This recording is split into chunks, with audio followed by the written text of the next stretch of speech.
ఆ రోజుతో రాణి పరీక్షలు ఆఖరు. ఆమె కోసం ఎదురుచూస్తూ బస్టాప్ దగ్గర నిలబడ్డాను. పేపరు చేత్తో పట్టుకుని ప్రశ్నల గురించి కాబోలు స్నేహితులతో డిస్కస్ చేస్తూ వస్తోందామె. నన్ను చూసి చైతన్యం నశించిందాల్లా ఆగిపోయింది. బాగా చిక్కిపోయింది. మొహం కూడా పాలిపోయినట్లుంది. నేను ఆమెను సమీపించాను. బాగున్నారా అన్నాను. ఇటీవలొచ్చిన ఎడబాటుతో వెనకట్ల ఆమెని నువ్వు అని చనువుగా పిలవలేకపోయాను. నేను అడుగుతున్నదేమిటో అర్థం కానట్లు అయోమయంగా నా వంక చూసింది. తర్వాత నెమ్మదిగా అర్థం చేసుకున్నట్లు తల ఊపింది. నేను మీ దగ్గరకు వద్దామనుకుంటున్నాను ఇవాళ అంది. ఎప్పుడో వస్తారు. ఇప్పుడే మీతోనే వస్తాను అని తన స్నేహితుల వైపు తిరిగి, ఈయన దగ్గర నా పుస్తకాలు కొన్ని ఉండిపోయాయి తెచ్చుకుంటాను అని నాతో పదండి అంది. బస్సు రాందే? నడుచుకుంటూ పోదాం, దగ్గరేగా. నడవగలరా? ఏం అంత ముసలంలా కనిపిస్తున్నానా? నవ్వుతూ తనే దారి తీసింది. ఈ రాణి నాకెప్పుడో ఒక ప్రశ్నార్థకమే. ఎంత ధైర్యం, ఎంత చొరవ, ఎంత సాహసం. కాని మళ్ళీ ఈ అనారోగ్యమేమిటి? ప్రతి చిన్న విషయానికి ఇంతగా తలకిందులైపోవడమేమిటి? నడుస్తూ పరీక్షల గురించి, తను రాసిన విధానం గురించి, తను ఆశిస్తోన్న మార్కుల గురించి గలగలా మాట్లాడేస్తోంది రాణి.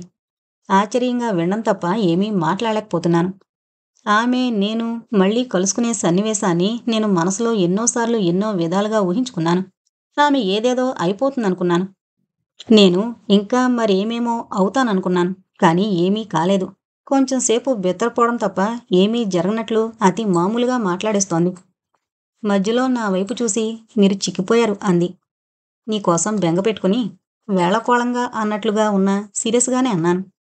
అయితే మీరు నాకు థ్యాంక్స్ చెప్పుకోవాలి. ఇప్పుడే బాగున్నారు మీరు. నవ్వింది. ఆమెతో ఎన్నెన్నో మాట్లాడాలనుంది. ఇల్లు చేరే వరకు ఓపిక పట్టాను. చెల్లెలు ఇంట్లో లేదు. అప్పటికింకా కాలేజీ నుంచి రాలేదు. రాణి, ఇప్పుడు చెప్పు, ఏం చేద్దాం? భోంచేద్దాం, ఆకలిగా ఉంది. ఉంటే ఉందిలే, అల్లరి కట్టిపెట్టి సరిగ్గా చెప్పు. నీకోసం నేనెంత అలమటించిపోతున్నానో నీకెలా అర్థమవుతుంది? ఎందుకు అర్థం కావాలి? అలాగా? అయితే అర్థమయ్యేటట్లు చెప్తానుండు. రాణిని బలవంతాన దగ్గరగా లాక్కుని గట్టిగా కౌగిలించుకోబోయాను. అబ్బబ్బా, వదలండి, ఏంటిది? అని విడిపించుకుని దూరంగా జరిగింది. రాణి, నీ ఉద్దేశమేమిటి? ఆశ్చర్యంగా కష్టంగా అడిగాను. మీ ఉద్దేశమేమిటి? మనం పెళ్లి చేసుకుందాం. అది జరగదు.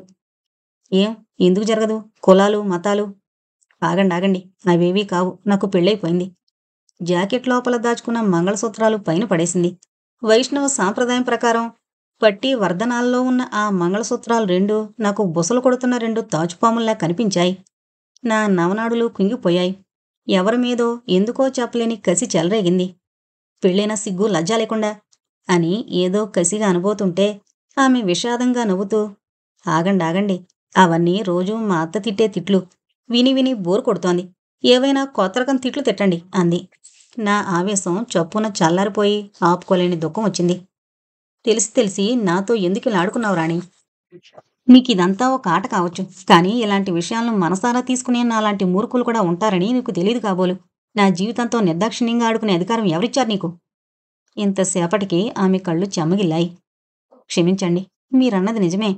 నా చుట్టూ పరుచుకున్న భయంకరమైన శూన్యాన్ని భరించలేక నేను అందరితోనూ ఆడుకోవడమే అలవాటు చేసుకున్నాను.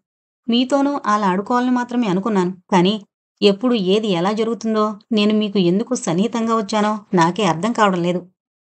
ఆ రోజు పెళ్లి జరుగుతున్నప్పుడు పెళ్లికూతుర్ని చూస్తుంటే నా పెళ్లి గుర్తుకొచ్చింది. కళ్ళు చీకట్లు కమ్మాయి. కళ్ళు తెరిచి చూసేసరికి ఎదురుగా మీరు కనిపించారు. నా గతమంతా ఒక కలైనట్లు, నా భర్త మీరే అయినట్లు, నాకప్పుడే పెళ్లి జరిగినట్లు భ్రమ కలిగింది. ఆ మైకంలో నేను పూర్తిగా మీ దాన్నని అనుకున్నాను. కానీ భ్రమ ఎంతకాలం నిలుస్తుంది? ఆ తర్వాత మీకు తెలుసు.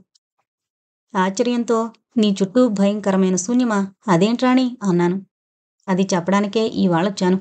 మనం ఒకరికొకరం ఏమీ కాకపోయినా కనీసం స్నేహితుల్లా విడిపోవాలని, మీరు నన్ను అసహించుకున్నా అర్థం చేసుకుంటే చాలని అన్నీ చెప్పడానికే వచ్చాను. మధ్యలో నన్నేమీ అడకండి. నాకు తోచినట్లు చెప్పుకుపోతాను. మా నాన్నగారు నేను పుట్టకముందే పోయారట. అంచేత ఆయన స్మృతులు నాకేమీ లేవు. ఫోటోలో చూసిన ఆయన రూపం మాత్రం గుర్తుంది. అమ్మ జబ్బుతో మంచం మీద ఉండడం, బలహీనమైన చేతులతో నన్ను హృదయానికి హత్తుకుని కళ్ళనీళ్లు పెట్టుకోవడం లీలగా గుర్తుంది. నాకు ఊహ తెలిసినప్పటినుండి నాకు బాగా గుర్తుంది మా తాతగారే. ఆయన మనసులో ఎలాంటి దుఃఖ సముద్రాలుండేవో కాని పైకి మాత్రం ఎంతో గంభీరంగా శాంతమూర్తిలా ఉండేవారు. ఎవరో ఒక దూరపు బంధువు, వయసు మీరినావిడ కమలమ్మగారని ఇంట్లో వంట అది చూస్తూ ఇంటి మనిషిలానే ఉండేది. ఆవిడ కాక కూతురు, అల్లుడు, మనవలు ఉన్నారు. ఆమె కుటుంబానికి ఆర్థికంగా తాతగారు సహాయపడుతూ ఉండేవారు. కమలమ్మ గారు ఆ కృతజ్ఞతతో మా కుటుంబం అంటే చాలా అభిమానంగా ఉండేది. తాతగారికి పిత్రార్జితము, స్వార్జితము కూడా చెప్పుకోదగినంత ఆస్తుంది. టౌన్‌లో చక్కని ఇల్లుంది. తాతగారికి లాయర్‌గా మంచి ప్రాక్టీస్ ఉండేది. నేను చదువుకునే రోజుల్లో తాతగారి జూనియర్లు తాతగారి దగ్గరకు ఏవేవో కేసుల విషయాలు చర్చించడానికి రావడం నాకు బాగా గుర్తు. కొడుకుపోయిన దుఃఖం వల్లనో, లేక సహజంగానే మనసు వైరాగ్య భావాల వైపు మొగ్గడం వల్లనో తాతగారు తన ప్రాక్టీస్ వదిలేసుకుని పురాణ కాలక్షేపాలతోనే ఎక్కువ కాలం గడిపేవారు. ఇంటికి ఎవరో పండితులొచ్చి కాలక్షేపం ప్రారంభించేవారు. చుట్టుపక్కల వైష్ణవుల ఆడవాళ్లు, మగవాళ్లు చాలామందొచ్చేవారు. కాలక్షేపం ముగిశాక పెరుమాళ్లకు హారతివ్వడం, ప్రసాదాలు పంచడం అదంతా గమ్మత్తుగా ఉండేది. అదేం విచిత్రమో, ఇంతటి సాంప్రదాయిక వాతావరణంలో పెరిగిన నా మనసు ఎప్పుడూ అర్థం పర్థం లేని ఆచారాలకు ఎదురు తిరుగుతూనే ఉంది. నలుగురి మధ్య గుంపులో నిలబడి భక్తిగా చెంపలు వేసుకోవడం, హారతి కళ్ళకద్దుకోవడం, అడియన్ దాసోహం అంటూ ఆచార్యులు గారికి సాష్టాంగ ప్రణామం చేయడం ఇవన్నీ నేను చేయలేకపోయేదాన్ని. ఆ సమయంలో నా గదిలో నేను కూర్చుని ఏదో చదువుకోవడానికి ప్రయత్నించేదాన్ని. కానీ వద్దనుకున్నా నాలారాయి ప్రబంధంలో పరమార్థాలు, పన్నిద్దరు ఆస్వారుల భక్తిపూరిత జీవిత విశేషాలు, తిరుప్పావై పాసురాల వ్యాఖ్యానాలు, రామాయణ శ్లోకాలు నా చెవుల్లో పడుతూ ఉండేవి. వీటి ప్రభావం వల్ల నేను భక్తురాల్ని కాలేకపోయాను. కానీ నాకు సాహిత్యంలో అభిరుచి కలిగింది. ఏ విషయమైనా తరచి తరచి ఆలోచించే అలవాటు ఏర్పడింది. టౌన్ పక్కన పల్లెటూళ్ళలో మా పొలాలు, కొబ్బరి తోటలు ఉండేవి. తాతగారు అప్పుడప్పుడు వెళ్ళొస్తుండేవారు. అప్పుడప్పుడు నేను వెళ్ళేదాన్ని. ఎడ్లబండి ప్రయాణాలు నాకు చాలా సరదాగా ఉండేవి. గోదావరి నది మీద పడవ ప్రయాణం కూడా నాకెంతో బాగుండేది. గోదావరి నదిలో ఒక పాయ ఆ పల్లెటూరులో ప్రవహిస్తోంది. నదికి అటుపక్క ఇటుపక్క కూడా పల్లెటూళ్లే. నా కోసం తాతగారు పనిలేకపోయినా నది మీద పడవలో ప్రయాణం చేసి అక్కడి కొబ్బరి తోటల్లో కొబ్బరి బొండాలు కొట్టించి నాకిప్పించేవారు. నా స్నేహితులను కూడా నాతో తీసుకొచ్చినా తాతగారు ఏమీ అనేవారు కాదు. అందరినీ ఎంతో ఆదరించేవారు. నాతో మా ఊరికి రావడమంటే నా స్నేహితులకి పండగలా ఉండేది.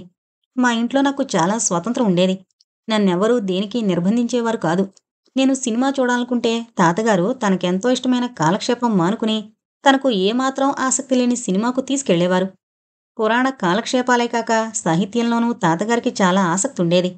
విశ్వనాథ, బాపిరాజు, నోరి నరసింహశాస్త్రి మొదలైన వారి రచనలన్నీ మా ఇంట్లో ఉండేవి.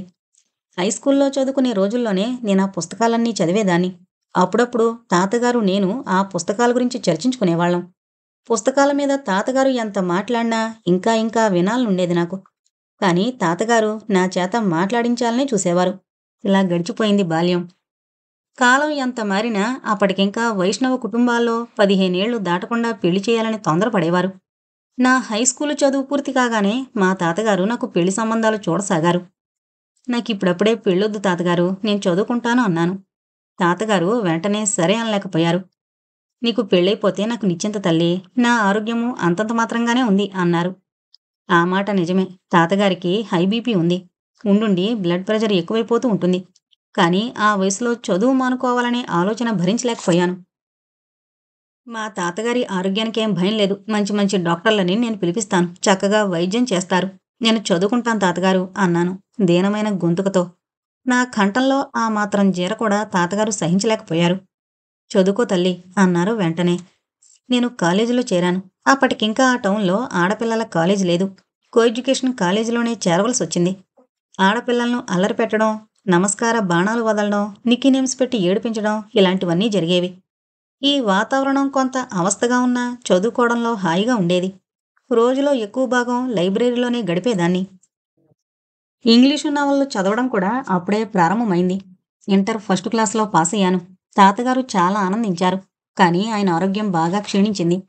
అప్పటికాయన వయసు 75. ఎలాగో కాలక్షేపాల్లో మాత్రం దిండు కానుకుని కూర్చుని మిగిలిన సమయమంతా మంచంలోనే గడిపేవారు. ఆ రోజుల్లో ఒకనాడు నన్ను దగ్గర కూర్చోబెట్టుకుని నీకొక మంచి సంబంధం వచ్చిందమ్మా అన్నారు. నా ముఖం ముడుచుకుపోయింది. అలా అయిపోకూడదు. పోనీ చెప్పేది విను. నువ్వు కాదు కూడదంటే బలవంతం చేయను. అనంతాచార్యులు గారిని కలెక్టర్గా పనిచేశారు. మనవాళ్లే. ఇప్పుడు రిటైర్ అయ్యారనుకో. వాళ్ళబ్బాయి శటగోపాచారి బిఏ పాస్ అయ్యాడట. వాళ్ళ మేనమామ స్టేట్స్లో ఉద్యోగం చేస్తున్నాడట. అంచేత ఆ అబ్బాయిని కూడా పోస్ట్ గ్రాడ్యుయేట్ కోర్సు అక్కడ చదివించాలని అనుకుంటున్నారట. స్టేట్స్‌కి వెళ్ళడానికి ముందే పెళ్లి చేయాలనుకుంటున్నారట. మన సంబంధం సంగతి తెలిసి మధ్యవర్తుల ద్వారా నీకు కబురు చేశారు. నాకు అన్ని విధాలా బాగుంది ఈ సంబంధం. ఆ కుటుంబంతో రాకపోకలు ఈ మధ్య లేవు గాని, వాళ్ళు మనకు బంధువులే. ఏమంటావు? నేను మాట్లాడలేదు. ముఖం ముడుచుకుని అలాగే కూర్చున్నాను. తల్లి, నువ్వు ఆడపిల్లవి. కాలం ఎంత మారినా నా తర్వాత ఈ ఆస్తిపాస్తులన్నీ నీవే అయినా, ఆడపిల్ల అండ లేకుండా సమాజంలో ఒంటరిగా ఉండడం కష్టమమ్మా. నా కంఠంలో ప్రాణం ఉండగానే నిన్నొక ఇంటిదాన్ని చెయ్యాలని నా తాపత్రయం. తాతయ్య అని ఏడ్చాను. అలా మాట్లాడకు తాతయ్య, నువ్వేమీ అయిపోవు. నువ్వు లేకపోతే నేనుండను. పిచ్చి తల్లి, మన మమకారాలు పోయేవాళ్లను పోకుండా ఆపగలవా? మీ నాన్నను అమ్మను నేను ఆపగలిగానా? తాతగారి కళ్ళు చెమ్మగిల్లాయి. నాకు జ్ఞాపకం వచ్చాక తాతగారు పోయిన మా నాన్నగారిని తలుచుకుని బాధపడ్డం అదే మొదటిసారి. నేను తట్టుకోలేక తాతగారి గుండెల మీద వాలి బావురుమన్నాను. తాతగారు నన్ను బుజ్జగిస్తూ, ఆలోచించుకో తల్లి, నీకిష్టం లేని పనేది నేను చేయను అన్నారు. అప్పటికి నా వయసు 17 ఏళ్ళు. ఏం ఆలోచించుకోగలను? ఎటూ తోచక మదనపడుతున్న నన్ను కమలమ్మగారు పిలిచి దగ్గర కూర్చోబెట్టుకున్నారు. కలెక్టర్ గారి సంబంధం నాకు తెలుసు. సిరి సంపద ఉన్న కుటుంబం. ఇక వారి సాంప్రదాయం గురించి చెప్పనక్కర్లేదు. ఈ సంబంధం కాదనుకో అన్నారు. కమలమ్మగారి దృష్టిలో మంచి సాంప్రదాయం ఉంటే అది మంచి సంబంధం. మరి నా దృష్టిలో ఏది మంచి సంబంధం? అప్పటికే నాకు లోకం తెలీదు. తెలిసే అవకాశమూ లేదు. నవలలు చదివి చదివి ఆ నవలలో హీరోలాంటి వరుడే ఎప్పుడో నా జీవితంలోకి వస్తాడు అనుకునేదాన్ని. ఆ నవలల్లో నేను చదివిన సన్నివేశాలు నా నిజ జీవితంలో జరిగినట్లు ఊహించుకునేదాన్ని. అంతే నా దృష్టిలో జీవితం. కమలమ్మగారు అంతటితో ఆగలేదు. మీ తాతగారు మంచాన పడ్డారు. నీకు పెళ్లి కాకపోతే ఆయన మనసుకు శాంతి ఉండదు. అనుకోకూడదు కానీ ఒకవేళ జరగరాంది జరిగితే అంతిమ ఘడియల్లో కూడా ఆయనకు శాంతి ఉండదు అంది. నేను హడలిపోయాను. ఆ రోజే తాతగారితో మీకు మంచిదని తోచిన సంబంధం నిశ్చయం చేయండి, చేసుకుంటాను అన్నాను. బాగా ఆలోచించంటున్నావమ్మా అన్నారు. ఆలోచించడానికి నాకేం తెలుసు తాతగారు? అన్నీ తెలిసినవారు. మీరు ఏది నిర్ణయిస్తే ఆ సంబంధం చేసుకుంటాను. నా సమాధానానికి తాతగారు చాలా సంతోషించారు. మధ్యవర్తుల ద్వారా తాతగారు వాళ్లతో సంప్రదింపులు జరిపారు. మా సంబంధం వాళ్లకు చాలా ఇష్టమని తెలిసింది. ఒకనాడు పెళ్లిచూపులకొస్తున్నామని కబురు చేశారు. ఆనాడు తాతగారు నన్ను చూసి చెమ్మగిల్లిన కళ్ళతో, మీ అమ్ముంటే ఈనాడు నిన్ను అలంకరించేది. ఇప్పుడు నువ్వే తయారవ్వాలి అన్నారు. కాని చుట్టుపక్కల గృహిణులు అలా నన్ను నా కర్మానికి వదిలేలేదు. అంతా వచ్చిపడ్డారు నన్ను అలంకరించడానికి. ఈ చీర ఎంత బాగుందో, ఎక్కడ కొన్నారు? ఈ నెక్లెస్ రవ్వలదేనా? మీ అమ్మగారిదా నీదా? నాకు రవ్వల నెక్లెసు, రవ్వల ముక్కు పుడక అన్నీ ఉన్నాయి. అన్నీ బ్యాంకు లాకర్లో పడేశాను. అలాగా? అదేమిటి? ఏ పెళ్లిలోనూ నువ్వు ఆ నగలు పెట్టుకోగా చూడలేదు. ఎలా పెట్టుకోను? ఆయనెప్పుడూ ఆ లాకర్లోంచి తీసుకురారు. నాకంతగా పెట్టుకోవాలని ఉండదు. ఏంటో ఈ వెధవ శరీరానికి ఎంత చేసినా ఏముంది? అంతేలే, ఈ నగలు సంపదలు శాశ్వతమా? పోయేనాడు పూచుకు పుల్లైనా వెంటరాదు. అసలు తిరుమంత్రాన్ని పునశ్చరణ చేసుకోవడం కన్నా ఆనందం ఏముంది? ఆ పరమపదనాథుడి లీలలు మననం చేసుకోవడం కన్నా వైభోగం ఏముంది? ఇలా ఆ వైష్ణవ బృందమంతా ఒకరిని మించి మరొకరు తమ భక్తి ప్రపత్తులను, వైరాగ్యభావాన్ని చాటుకుంటూ ఉంటే మీరంతా అవతలకు పోండి అని గట్టిగా అరవాలనిపించింది. కాని ఏం చేయలేకపోయాను. నాకు ఏమాత్రం ఇష్టం లేని, నేను ఏ విధంగానూ సహించలేని ఆచారాలకు తలవంచడానికి అది మొదలు. జరీ పువ్వులున్న పట్టుచీర, వడ్డాణం, పాపిట పిందెలు, ముత్యాల గొలుసు, రవ్వల నెక్లెసు మొదలైన హంగులతో నన్ను అలంకరించారందరూ. వెళ్ళి తాతగారికి నమస్కరించాను. శ్రీఘ్రమేవ కళ్యాణ ప్రాప్తిరస్తు, సౌభాగ్యవతి భవ అని ఆశీర్వదించారు. నాకంతా ఏంటో కంగారుగా, ఆందోళనగా ఉంది. సంతోషం కానీ, సంభ్రమం కానీ ఏదీ కలగడం లేదు. ఏదో భయంగా అనిపించింది. వాళ్ళంతా పెళ్లి చూపులకొచ్చారు. చుట్టుపక్కల గృహిణుల సహాయంతో కమలమ్మగారు కాఫీ, పలహారాల ఏర్పాట్లు బ్రహ్మాండంగా చేశారు. అందరూ హాల్లో ఏదో గొడవగా మాట్లాడుకుంటున్నారు. ఇంతలో ఒక ఆవిడ నా దగ్గరకొచ్చి, రామా, నిన్ను తీసుకురమ్మంటున్నారు అంది. ఆవిడ చెయ్యి పట్టుకోబోతే మృదువుగానే విడిపించుకుని ఆవిడ వెంట వెళ్లి కుర్చీలో కూర్చున్నాను. ఏదో గాబరాగా అనిపించడం చేత ఎవరి వంక చూడకుండా తలదించుకున్నాను. అలా సిగ్గుపడితే కుదరదమ్మా. ఇప్పుడే పెళ్ళికొడుకుని తిన్నగా చూసుకో. తర్వాత అయ్యో అనుకుంటే లాభం లేదు. ఎవరో హాస్యమాడారు. అంతా గట్టిగా నవ్వారు. నాకేదో చీదరచీదరగా ఉంది. ధైర్యంగా తలెత్తి అందర్నీ చూశాను. ముందుగా నాకు కనిపించింది కాసుల పేరుతో, వడ్డాణంతో, చామంతి పువ్వుతో, పొడుగాటి తిరుచూర్ణం బొట్టుతో, పొట్టిగా, లావుగా, తెల్లగా ఉన్న వెంకటమ్మగారు. ఆవిడ నన్ను చూసి నవ్వింది. వాత్సల్యం ఉట్టిపడుతోందా నవ్వులో. ఆ పక్కనే కూర్చున్న శటగోపాచారిని చూశాను. నా చూపులు కలవగానే గిరుక్కున చూపులు తిప్పుకున్నాడు. ఆ తిప్పుకోవడంలో ఏదో బెదురుంది. నాకెలానో అనిపించింది. కాబోయే వరుడితో తొలిసారిగా చూపులు కలిపినప్పుడు నేను ఊహించుకున్న సన్నివేశం ఇలా లేదు. అతడు తెల్లగానే ఉన్నాడు, సన్నగా పొడుగ్గా ఉన్నాడు. అందంగా ఉన్నాడా లేడా అని నేను ఆలోచించుకోలేకపోయాను. అతడు నా చూపులతో చూపులు కలపాలని ప్రయత్నించి కలపలేక తిప్పేసుకుంటున్నాడు. నేను ఒక అర నిమిషం కంటే ఎక్కువసేపు అతని వైపు చూడలేకపోయాను. పిల్ల బుద్ధిమంతురాలు, ఈ కాలపు పిల్లల్లా విరగబాటు అది లేదు అంది వెంకటమ్మగారు మెచ్చుకోలుగా. నేనక్కడి నుంచి వచ్చేశాను. వాళ్ళంతా ఆ సాయంత్రమే వెళ్ళిపోయారు. తాతగారు వాళ్లకు ఏ లోటు లేకుండా మర్యాదలు చేశారు. అందరూ వెళ్ళిపోయాక, అమ్మా, నీకు నచ్చితేనే ఈ పెళ్లి జరుగుతుంది, లేకపోతే చెయ్యను. అన్ని విధాల అనుకూలమైన సంబంధం అన్నారు తాతగారు. నాకేం తెలుసు తాతగారు, మీరేది మంచిదని నిర్ణయిస్తే అదే నాకు ఇష్టం. మనసారా అన్నాను ఆ మాటలు. నిజంగా కూడా నాకు నేనుగా ఏదైనా నిర్ణయించుకోగలిగే దశలో లేదు నా మనసు. నా సమాధానం తాతగారికి చాలా సంతృప్తి కలిగించిందని ఆయన ముఖ కవళికలను బట్టి అర్థం చేసుకున్నాను. అదే నాకు ఆనందం కలిగించింది. ఆ వేసంగుల్లోనే నా పెళ్లి నిశ్చయమైంది. మా అత్తగారి బంధుబలగం ఎంత పెద్దదో అప్పుడు మొదటిసారిగా అర్థమైంది. ఆ బంధువుల్లో ఎవరు ఎవరికేమవుతారో నాకెంత ప్రయత్నించినా గుర్తుండేది కాదు. అత్త, వదిన, పిన్ని అంటూ రకరకాల సంబోధనలు ఉక్కిరిబిక్కిరిగా వినిపించేవి. పెళ్లిలో నా భర్త ప్రవర్తన నాకు చాలా విచిత్రంగా అనిపించింది. అయినా నేను ఏం చేస్తే అది చేసేవారు. కింద ఉన్న అక్షింతలు ఏం తోచక నేను వేలుతో అటు ఇటు అంటే ఆయన అలాగే అనేవారు. పొగ కళ్ళలోకి దూరి కళ్ళు మండి నేను కళ్ళు తుడుచుకుంటే ఆయన కళ్ళు తుడుచుకునేవారు. తలంబ్రాల సమయంలో నేను ఆయన నెత్తిమీద పోసాక ఆయన నా నెత్తిమీద పోశారు. ఎవరైనా ఏదైనా చేయమంటే చేసేవారు, లేకపోతే బెదురుచూపులు చూస్తూ కూర్చునేవారు. ఇదంతా నా మనసులో ఏదో అనిర్వచనీయమైన ఆందోళన కలిగించింది. పెళ్లితంతు ముగిసింది. వధూవరులమిద్దరము పెద్దలందరికీ పాదాలకు నమస్కారం చేశాం. తాతగారికి నమస్కరిస్తున్నప్పుడు ఆయన నా తల మీద చెయ్యేసి, సుఖంగా ఉండు తల్లి అన్నారు. మా అత్తగారు, అదేంటండి, దీర్ఘసుమంగళి భవ అనండి అన్నారు. దాని అర్థం అదే కదమ్మా అన్నారు మా తాతగారు నవ్వుతూ. అప్పగింతల తంతు ప్రారంభమయ్యి మా తాతగారు నన్ను ఒక్కొక్కరి చేతిలో అప్పగిస్తుంటే దుఃఖం నిగ్రహించుకోలేక బౌరుమని ఏడ్చేశాను. ఎంతో నిగ్రహంతో ఉండే తాతగారికి కళ్ళు చెమ్మగిల్లాయి. మా అత్తగారు నన్ను పొదివి పట్టుకుని, ఎందుకమ్మా ఏడుస్తావు? ఎప్పటికైనా ఆడదానికి అత్తిల్లే పరమపదం. పుట్టింటికి మెట్టినింటికి కీర్తి తెచ్చేలా ఉండాలి. ఇలా ఏడుస్తారా అంది. ఆవిడ ఎంతో ఆప్యాయంగా ఆ మాటలన్నా నాకేవో అపస్వరాలు వినిపించాయి. నీతిబోధ చేస్తున్నట్లుండే మాటలు ఎప్పుడు విన్నా చిరాకే కలుగుతుంది నాకు. ఎలాగైతేనేం పెళ్లితంతు ముగిసింది. ఆ రాత్రి తాతగారి నిద్రమాత్రలోంచి ఒక మాత్ర వేసుకుని పడుకున్నాను నేను. అన్నీ మరిచిపోయి పడుకోవాలనిపించింది. అది పెళ్లినాడు నాకు కలిగిన అనుభూతి. తాతగారికి బీపీ బాగా ఎక్కువైపోయింది. ఒంటికంతా నీరు పట్టింది. మంచం మీద నుంచి లేవలేకపోతున్నారు. మాట్లాడితే ఆయాస పడుతున్నారు. తల్లి, నా బాధ్యత పూర్తి చేసుకోవడానికే భగవంతుడు నన్ను ఎంతకాలం ఉంచినట్లున్నాడు. నా బాధ్యతలన్నీ పూర్తయిపోయాయి, ఇంకా వెళ్ళిపోతాను అనేవారు. నేను ఏడ్చేదాన్ని. నేను ఏడుస్తున్నానని ఆయన అలా అండం మానేశారు. కానీ తన అంతిమయాత్రకు సన్నాహాలు చేసుకుంటున్నారని అనిపించసాగింది నాకు. రోజులో చాలా భాగం పురాణ కాలక్షేపంలోనే గడిచేది. ఒంటరిగా ఉన్నప్పుడు లోలోపల ఓం నమో నారాయణాయ అని తిరుమంత్రం జపించుకునేవారు. నన్ను దగ్గర కూర్చోబెట్టుకుని మా నాన్నగారి చిన్నతనం గురించి ఎన్నెన్నో సంగతులు కథలుగా చెప్పేవారు. ఆయన తరచుగా మా నాన్నగారిని తలుచుకుంటున్నారని అనిపించేది నాకు. అప్పుడప్పుడు నాయనమ్మని తలుచుకునేవారు. గడుసుది, ఈ బాధలన్నీ పడక్కర్లేకుండా ముందే తన దారి తను చూసుకుంది అనేవారు నవ్వుతూ. అంతటి మానసిక యాతన అనుభవిస్తూ కూడా ఎక్కువ కాలం నవ్వుతూనే గడిపారు.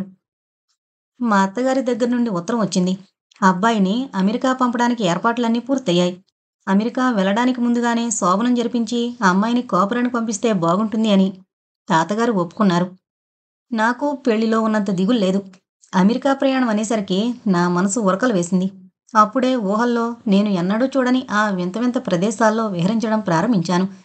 సినిమాల్లో చూసినవి, పుస్తకాల్లో చదివినవి నా ఊహలకు ఆకృతిని ఈసాగాయి. పువ్వులు పువ్వులుగా మంచు కురుస్తున్న రోడ్ల మీద ఒంటి నిండా ఓవర్కోటు తొడుక్కుని మా వారి చేతిలో చెయ్యి కలిపి ఆకాశాన్నంటే సౌదాల మధ్యగా నడిచిపోతుంటే అలా సాగిపోయేవి ఊహలు. ఈ ఊహల కారణంగా మా వారి మీద మమకారం పెరిగింది. ఎప్పుడూ జరగబోయే సంఘటనలను ఊహలతో చిత్రించుకునే అలవాటు కారణంగా రాబోయే రాత్రిని రకరకాలుగా ఊహించుకునేదాన్ని. నేను నవలల్లో చదివినలాంటి సంభాషణలు నా ఊహల్లో నా భర్తతో దొర్లిపోయేవి. ఈ రకంగా నా మనసు పెద్దలు నిర్ణయించిన శోభనానికి సుంకంగానే ఉంది. మా అత్తగారు చాలా పూర్వాచార పరాయణురాలు. అంచేత శోభనం తంతంతా యథావిధిగా జరిగింది. పురోహితుడి మంత్రాలు, తెల్లటి చీర కట్టుకుని పీటల మీద కూర్చోవడం, అందరి ముందు తమలపాకులు కొరికివ్వడం, ఇలాంటి తతంగమంతా జరిగింది. దీనికంతకు నా మనసు ఎంత ఎదురు తిరుగుతోన్నా అమెరికాకు వినువీధుల్లో ఎగిరిపోయే విమానంలో నన్ను నేను ఊహించుకుంటూ అంతా సహించాను. తంతు ముగిసింది. మేమిద్దరమే మిగిలాం. ఏం జరగబోతోందో అనే ఆరాటంతో నా గుండెలు వేగంగా కొట్టుకోసాగాయి. ఏదేదో ఊహించుకుని ఆ తలపుల భారంతో తల పైకెత్తలేకపోతున్నా. కానీ ఎంతసేపటికి ఏం జరగలేదు. ఆశ్చర్యంతో తలెత్తి చూశాను. మా వారు మంచం మీద తల ఉంచుకుని కూర్చుని దిండు మీద ఎంబ్రాయిడరీ పువ్వుల దారాలు చేత్తో పీకుతున్నారు. తెల్లబోయాను. ఏం చెయ్యాలో తోచలేదు. వెళ్ళి ఆయన పక్కన కూర్చున్నాను. బెదురుగా చూశారు. అదేంటి? ఎందుకలా బెదురుగా చూశారు? ఎందుకంత బెరుకు? నేనే ధైర్యం చేసి పలకరించాను. ఏం మాట్లాడకుండా అలా కూర్చున్నారేం? ఏం మాట్లాడను?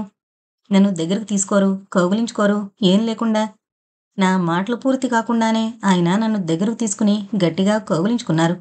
కౌగిలించుకుని అలా ఉండిపోయారు. నాకు చికాకు కలిగి వెనక్కు తోశాను.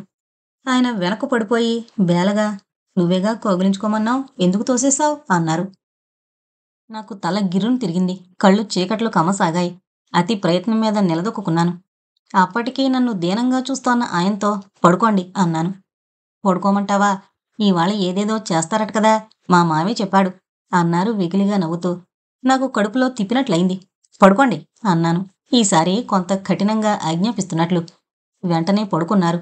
నా కళ్ళ ముందు అంధకారం, అంతూ పొంతూ లేని అంధకారం. ఆ పరిస్థితుల్లో ఎప్పుడు నేను నిద్రలోకి జారుకున్నానో నాకే తెలీదు. అయ్య బాబోయ్, నన్ను చంపేస్తున్నారు నాయనోయ్ అనే అరుపులతో మెలకు వచ్చింది. మా వారు నిద్రలో గడగడా వణికిపోతూ కలవరిస్తున్నారు. తట్టి లేపాను. లేచి భయంగా నన్ను కౌగిలించుకున్నారు. శాంతంగా ఏంటి అన్నాను. ఎవరో నన్ను చావబాతున్నట్లు కలొచ్చింది అన్నారు ఇంకా వణుకుతూ. పర్వాలేదు, నేనిక్కడే ఉంటానుగా, భయం లేదు, పడుకోండి అన్నాను. వెంటనే పడుకున్నారు. ఆ తర్వాత మళ్ళీ కలవరించలేదు. తెల్లవారింది. ప్రభాతారుణ కాంతులు చీకట్లను చీల్చుకుంటూ లోకాలకు వింతాందాలనిస్తున్నాయి. ఆ వెలుగులో నా భవిష్యత్తు భయంకరంగా ప్రత్యక్షమైంది. మా తాతగారి పూజామందిరంలో విగ్రహాల ముందు కూలబడి వెక్కి వెక్కి ఏడ్చేశాను. అంతలో నా తల మీద చల్లని చేయి పడింది.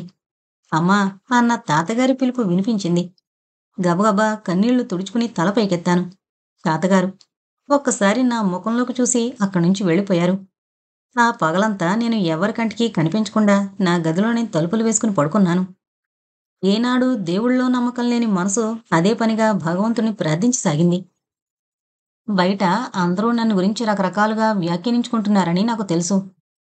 ఆ అమ్మాయికి తగని సిగ్గు అని కొందరండం నాకు వినిపించి ఏడ్చుకుంటూ నవ్వుకున్నాను. కమలమ్మగారు నన్ను భోజనానికి రమ్మని ఎంతో బ్రతిమాలింది. నేను రానుగాక రానన్నాను. అప్పుడందరూ పెళ్లికూతురికి గర్వం అన్నారు. పసితనమర్రా, ఇంకా కొత్త గదూ అని మా అత్తగారు సర్దడం నాకు స్పష్టంగా వినిపించింది. ఈ సమయానికి కమలమ్మగారొచ్చి, తలుపు తెరువు, నీకు ముఖ్యమైన విషయం చెప్పాలి అంది. నేను తలుపులు తెరిచాను. ఆవిడ లోపలికొచ్చి వెంటనే తలుపులు వేసేసి, మీ తాతగారికి బ్లడ్ ప్రెషర్ ఎక్కువైంది, ఆయాస పడుతున్నారు, గొడవ చేయొద్దన్నారు, ఎవరికీ చెప్పొద్దన్నారు, నిన్ను తన దగ్గరికి రమ్మన్నారు అంది. నేను వెంటనే తాతగారి దగ్గరకు వెళ్ళి ఆయన మంచం మీద కూర్చున్నాను. ఆయన నన్ను ఎలా ఉన్నావని అడిగితే సంతోషంగా ఉన్నాను అని చెప్పాలనుకున్నాను. కానీ తాతగారు నన్నేమీ అడగలేదు. నా చెయ్యి తన చేత్తో పట్టుకుని పడుకున్నారు. నాకెందుకో ఏదీ మాట్లాడాలనిపించలేదు. నేను అలాగే కూర్చున్నాను. ఆ సాయంత్రం మామూలుగా తయారై గదిలోకి వెళ్ళాను. నన్ను చూడగానే మా వారు ఆనందంగా నా చేతులు పట్టుకుని వచ్చావా అన్నారు. నాకు ఆశ్చర్యం కలిగింది. ఆ ఆశ్చర్యంలో నుండి నేను తేరుకునేలోగానే, నువ్వు నిన్న నా దగ్గర పడుకున్నావు, నాకు కళ్ళే రాలేదు, ఇవాళ కూడా నా దగ్గరే పడుకుంటావు కదూ అన్నారు. ఏం మాట్లాడను, తల ఊపాను. నువ్వు చాలా మంచిదానివి అన్నారు. నాకు జాలి పడాలో అసహించుకోవాలో అర్థం కావడం లేదు. ఈ రెండు భావాలు ఒకదాంతో ఒకటి పోటీ పడుతూ సందడి చేస్తున్నాయి. నా మనసులో మా తాతగారి పుణ్యమా అని ఆ గదిలో పాతకాలపు పందిరి మంచం గాక ఆధునిక పద్ధతిలో డబుల్ కాట్స్ ఏర్పాటు చేయడం వల్ల నా పక్క మీద నేను పడుకున్నాను. ఆయన నా మీద చెయ్యి వేశారు. ఆ చెయ్యి తీసి పారేశాను. ఆయన బెదురుగా నా వంక చూసి ఊరుకున్నారు. మళ్ళీ నా ఒంటి మీద చేయి వేయడానికి ప్రయత్నించలేదు. కొంచెం సేపట్లోనే గుర్రుకొట్టి నిద్రపోసాగారు. నేను అత్తవారింటికి ప్రయాణమయ్యాను. వాళ్ళది దగ్గరలోనే మరో టౌను. కమలమ్మగారు నా సామాన్లన్నీ సర్దుతున్నారు. నేను తాతగారి దగ్గరికి వెళ్ళి కూర్చున్నాను. ఆ దశలో తాతగారిని వదిలి వెళ్ళడం ఇష్టం లేదు నాకు. కానీ ఆ అబ్బాయి త్వరలో అమెరికా వెళ్ళబోతున్నాడు గనుక అమ్మాయి ఇప్పుడే కాపురానికి రావాలని పట్టుబట్టింది మా అత్తగారు. ఎందుకో రాను రాను దేనికి ప్రతిఘటించకుండా అన్నింటికీ యాంత్రికంగా తల వంచేస్తున్నాను నేను. తాతగారు నన్ను చూసి "వెళుతున్నావా అమ్మా?" అన్నారు. నాకు ఏడుపు ముంచుకొస్తోంది. నిగ్రహించుకోలేకపోయాను. తాతగారి గుండెల మీద వాలి వెక్కి వెక్కి ఏడ్చేశాను. తాతగారు నా తల నిమురుతూ ఉండిపోయారు. "నీకు మతంలో, పూజల్లో నమ్మకం లేదని నాకు తెలుసు. ఆ విషయంలో నేను నిన్నెప్పుడూ బలవంతాన నా మార్గానికి తిప్పుకోవాలని ప్రయత్నించలేదు. ఈనాడు నువ్వు మరో ఇంటికి వెళ్ళబోయే ముందు ఒక విషయం చెబుతున్నాను. దేవుడు ఎక్కడో ఏ పరమపదంలోనో లేడు. నీ గుండెల్లోనే ఉన్నాడు. నీ సంకట పరిస్థితుల్లో ఆ దేవుణ్ణి సలహా అడుగు. ఆయనే దారి చూపిస్తాడు" అన్నారు. తాతగారి పాదాలకు నమస్కరించి జట్కా ఎక్కాను. మా అత్తగారిల్లు ఒక ఫ్యాక్టరీలా అనిపించింది నాకు. బోలెడు మంది జనం. ఎప్పుడూ రణగొణ ధ్వని. ఒకరి మాట ఒకరికి వినపడక గట్టిగా అరుచుకుంటూ మాట్లాడతారు. ఈ అరుపులన్నింటికంటే గట్టిగా బొయ్యిమంటూ రేడియో. ఒంటరిగా చదువుకుంటూ, ఆలోచించుకుంటూ గడపడానికి అలవాటు పడిన నాకు ఈ జనసముద్రం మధ్య ఊపిరాడలేదు. ఆ ఇంట్లో ఏ వస్తువు ఎప్పుడూ ఎవరికీ కనిపించదు. తెల్లవారింది మొదలు తువ్వాలేది? దువ్వెనెక్కడుంది? నా రుమాలేది? నా జాకెట్ ఉతికారేసుకున్నా. ఏమైంది? ఇలాంటి గందరగోళమే వినిపిస్తుంది అందరి నోట. మా అత్తగారికి మా వారే ప్రథమ సంతానం. ఆయన తర్వాత 2 కొడుకులు, 2 కూతుళ్ళు ఉన్నారు. మా అత్తగారి తమ్ముడు వరాహ నరసింహాచారి. అందరూ ఆయన్ని వరాలుగారు అంటారట. ఆయనే స్టేట్స్‌లో ఉద్యోగం చేస్తున్నారు. ఆయన కుటుంబమంతా మా ఇంట్లోనే ఉంది. ఆయనకు 6 కూతుళ్ళు, 3 కొడుకులు. 6 కూతుళ్లలో పై ముగ్గురికి పెళ్ళిళ్ళయ్యాయి. వాళ్ళల్లో పై 2 పురుళ్ళుకొచ్చారు. అందులో పెద్దావిడికి ఒక ఆడపిల్ల, ఒక మగపిల్లాడు. రెండో ఆవిడకి 2 ఆడపిల్లలే. ఈసారైనా మగపిల్లాడు పుట్టాలని పూజలు చేస్తోంది. 2 ఆడపిల్లలకి అత్తవారి తరపున బంధువులెవరో ఆ ఊళ్ళోనే ఉన్నారు. వాళ్ళొచ్చి పోతూ ఉంటారు.